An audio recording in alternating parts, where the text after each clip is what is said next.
Alors bonjour mes amis et bienvenue dans cette nouvelle vidéo qui va traiter comme promis de la fête de Soukhot qui doit commencer dans quelques heures. Voilà, derrière moi la souka qu'on a déjà construite, vous voyez le toit derrière moi.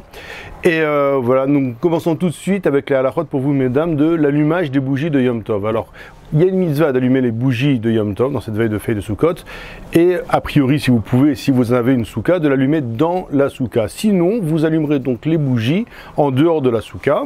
Ou si vous avez une souka mais que c'est dangereux, vous avez peur que ça prenne feu ou quoi, il n'y a pas de problème. Vous allumerez les bougies en dehors de la souka et vous ferez bien, je précise bien, une seule bénédiction qui est Leadlik Ner Shel Yom Tov. Maintenant, la bénédiction de Shechianu, même si c'est marqué dans certains livres, vous ne la ferez pas sur l'allumage des bougies, mais vous vous acquitterez par la bénédiction que votre mari fera dans la souka, dans le kiddush. Le kiddush se divise en 4 bénédictions. La première bénédiction, Boré Peri Hagefen. La deuxième bénédiction, Mekadesh Israël Vazemanim. La troisième bénédiction, les chefs Basouka. Et la quatrième bénédiction, Shechianu. Donc vous écritrez la bénédiction de Shechianu pour les bougies dans le kiddush. Maintenant, je reviens sur la troisième bénédiction qui est les chefs Basouka.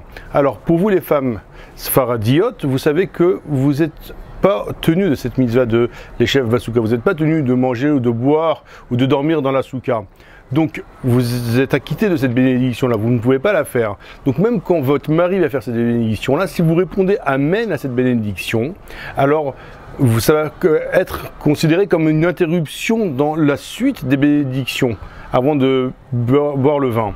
Donc vous ne pourrez pas répondre Amen à cette bénédiction, donc on parle de la troisième. Donc votre mari va arriver de la synagogue, il va faire la bénédiction Boré Peri Hagefen. La deuxième bénédiction Mekadesh Israël Zemanim, vous répondrez à ces deux bénédictions Amen. La troisième bénédiction qu'il va faire, ça va être les chefs Basouka, vous ne répondrez pas Amen à cette bénédiction. Et la quatrième bénédiction Shechianu, non seulement vous répondrez Amen, mais vous penserez à vous acquitter des bougies dans cette bénédiction-là. Alors ça, c'est pour ce qui concerne, donc on a dit l'allumage des bougies et le Boré Hagefen. Maintenant, je vais donc vous expliquer quelques halachot qui concernent les hommes, pour vous messieurs, en ce qui concerne la souka.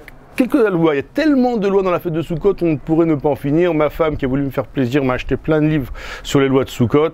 Je suis arrivé à lire quelques centaines de pages, il m'en reste encore à peu près 1600 à lire de ce que ma femme m'a acheté. Je pense pas que je vais arriver à finir même jusqu'à la fin des fêtes de Soukhot, pour vous donner une idée un petit peu de qu'est-ce qu'il y a comme loi sur les fêtes de Soukhot. Donc je vais vous parler des choses, des lois principales de ce qui concerne la souka.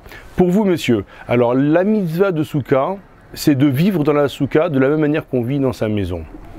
À savoir, on doit manger, on doit boire et on doit dormir dans la souka, ce sont les principales activités. Les autres activités aussi, on les fera dans la souka, dans la mesure où ce ne sont pas des activités qui vont manquer au respect de la souka, qui est un endroit saint, alors on les fera aussi dans la souka.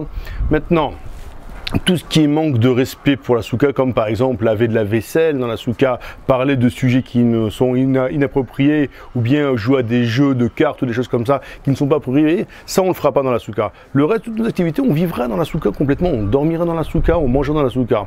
Alors à quel point manger et dormir c'est important dans la souka? Alors manger,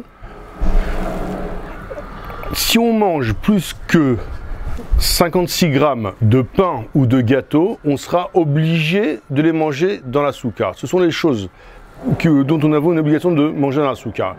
Soit plus de 60 grammes de pain ou de gâteau. En ce qui concerne le pain, quand on en mange plus que 60 grammes, on fera en plus la bénédiction les chefs Basouka. En ce qui concerne les gâteaux, on attendra d'arriver à une quantité de 162 grammes pour pouvoir faire la bénédiction les chefs Basouka. Tout le reste, on aura le droit de le manger en dehors de la souka. Celui qui veut malgré tout manger ou même boire que à l'intérieur de la souka aura un mérite particulier, mais ce n'est pas une obligation. Par contre, une personne qui aurait fait motzi sur du pain et qui commencerait son repas avec du pain dans la souka n'aurait pas le droit même pas de boire ou de mâcher un autre aliment et de l'ingurgiter en dehors de la souka, dans la mesure où tout ce qu'il consommera après avoir mangé du pain est considéré comme faisant partie de la même souda qui est tenue d'être faite dans la souka. Donc ça c'est en ce qui concerne manger. Dormir c'est encore plus important que de manger, à savoir qu'on n'a même pas le droit de dormir ne serait-ce qu'un petit peu. Si on a le droit de boire ou de manger certains autres aliments que le pain ou les gâteaux en dehors de la souka, Dormir, on n'aura pas le droit de dormir, même pas un tout petit peu en dehors de la souka.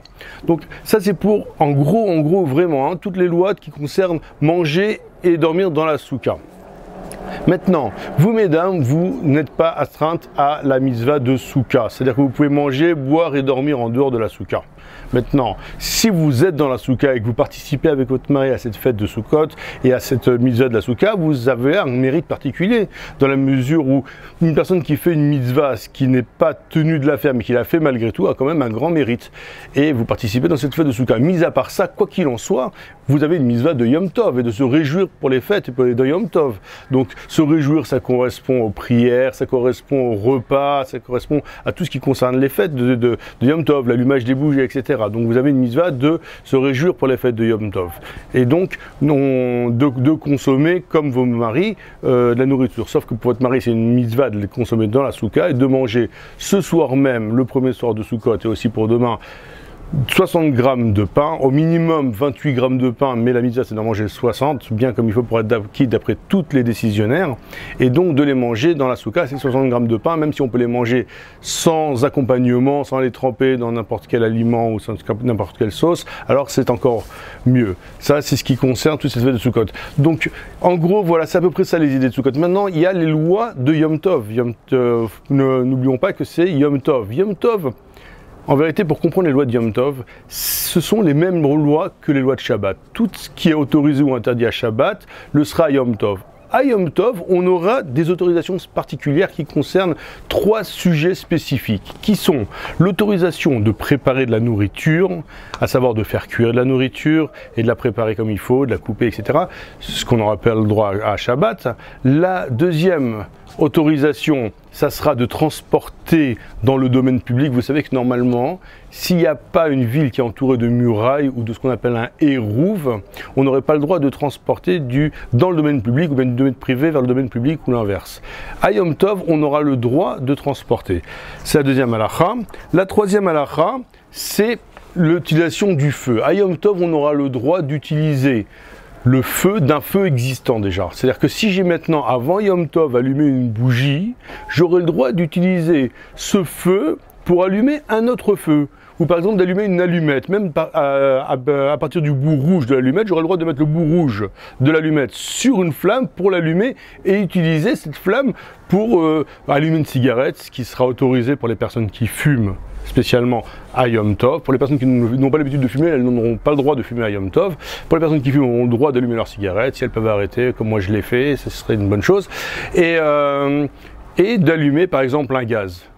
Éteindre, ça sera complètement interdit d'éteindre le feu à Yom Tov. Donc il faut faire très attention, on a le droit de l'allumer, pas de l'éteindre. Vous avez allumé une allumette, vous la poserez, vous attendrez qu'elle s'éteigne de par elle-même. Donc c'est ce qui concerne le feu. En ce qui concerne comment dire, la consommation, on parle aussi, c'est-à-dire c'est pour le profit personnel, l'intérêt personnel de se réjouir pendant la fête.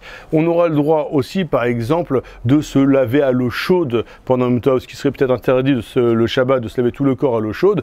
À Yom Tov, on aura le droit de se laver aussi à l'eau chaude.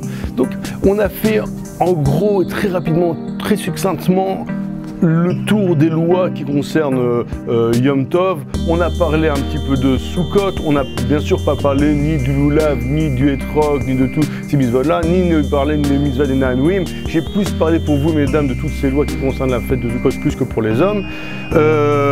Pour les personnes qui auraient des questions, ils peuvent me contacter directement sur le site de ma femme ou sur WhatsApp, sur YouTube, sur Facebook, sur toutes les manières dont vous voulez. Je serai disponible pour vous répondre à toutes vos questions.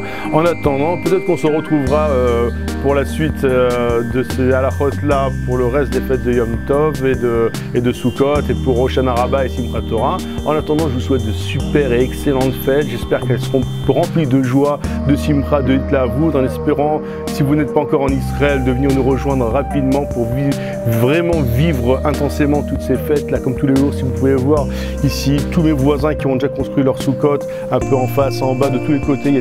Moi j'habite dans une ville qui s'appelle Bétar, qui est remplie. Il y a des milliers de Sukkot et gens vivent intensément cette fête ici, c'est quelque chose d'incroyable. Alors pour ceux qui n'habitent pas encore en Israël, qui ont peu encore cette chance, ce mérite, alors je vous souhaite vraiment que cette année soit l'année de votre alia et que vous veniez vite nous rejoindre dans ce pays où coule le lait et le miel. Pour ceux qui y sont déjà et qui ont le mérite de vivre déjà en Israël, alors je vous souhaite aussi à vous une Shana Tova, en tout cas, Gmar Hatima Tova et Chag Sameach, en vous espérant vous revoir très bientôt pour une prochaine vidéo.